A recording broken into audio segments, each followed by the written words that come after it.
ఈ ప్రాంతాన్ని అధునాతమైన అభివృద్ధి చెందిన నగరంగా తీర్చిదిద్దాలనేది ఈ ప్రభుత్వం యొక్క లక్ష్యం. మీకు చరిత్ర గురించి ఆలోచన చేసినప్పుడు హైదరాబాదు నగరం కులీ కుతుబ్ షాయిలు మొదలుపెట్టి, అదే విధంగా గోల్కొండ యాదవ రాజుల నుంచి మొదలు పెడితే నిజాం సర్కార్, ఆ తర్వాత బ్రిటిషర్స్తో కలిసి నిజాం నిర్మించిన సికింద్రాబాద్, ఆ తర్వాత చంద్రబాబు నాయుడు గారు, రాజశేఖర రెడ్డి గారు కలిసి నిర్మించిన మన సైబరాబాద్, ఈ రోజు 4వ నగరంగా మనం భారత్ ఫ్యూచర్ సిటీని తీర్చిదిద్దాలనుకుంటున్నాము.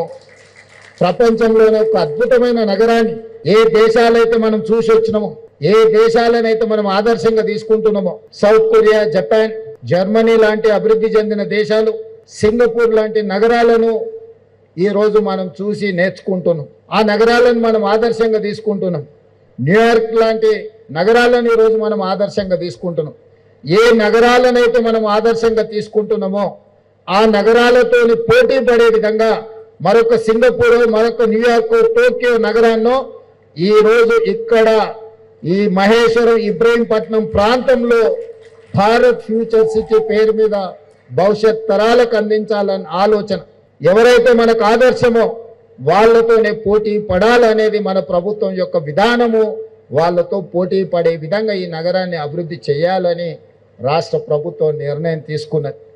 ఈ ప్రాంతాన్ని అధునాతమైన అభివృద్ధి చెందిన నగరంగా తీర్చిదిద్దాలనేది ఈ ప్రభుత్వం యొక్క లక్ష్యం. మీకు చరిత్ర గురించి ఆలోచన చేసినప్పుడు హైదరాబాదు నగరం కులీ కుతుబ్ షాయిలు మొదలుపెట్టి, అదే విధంగా గోల్కొండ యాదవ రాజుల నుంచి మొదలు పెడితే నిజాం సర్కార్, ఆ తర్వాత బ్రిటిషర్స్తో కలిసి నిజాం నిర్మించిన సికింద్రాబాద్, ఆ తర్వాత చంద్రబాబు నాయుడు గారు, రాజశేఖర రెడ్డి గారు కలిసి నిర్మించిన మన సైబరాబాద్, ఈ రోజు 4వ నగరంగా మనం భారత్ ఫ్యూచర్ సిటీని తీర్చిదిద్దాలనుకుంటున్నాము. ప్రపంచంలోనే ఒక అద్భుతమైన నగరాన్ని ఏ దేశాలైతే మనం చూసి వచ్చినామో, ఏ దేశాలనైతే మనం ఆదర్శంగా తీసుకుంటున్నామో, సౌత్ కొరియా, జపాన్, జర్మనీ లాంటి అభివృద్ధి చెందిన దేశాలు, సింగపూర్ లాంటి నగరాలను ఈరోజు మనం చూసి నేర్చుకుంటున్నాం. ఆ నగరాలను మనం ఆదర్శంగా తీసుకుంటున్నాం. న్యూయార్క్ లాంటి నగరాలను ఈరోజు మనం ఆదర్శంగా తీసుకుంటున్నాం.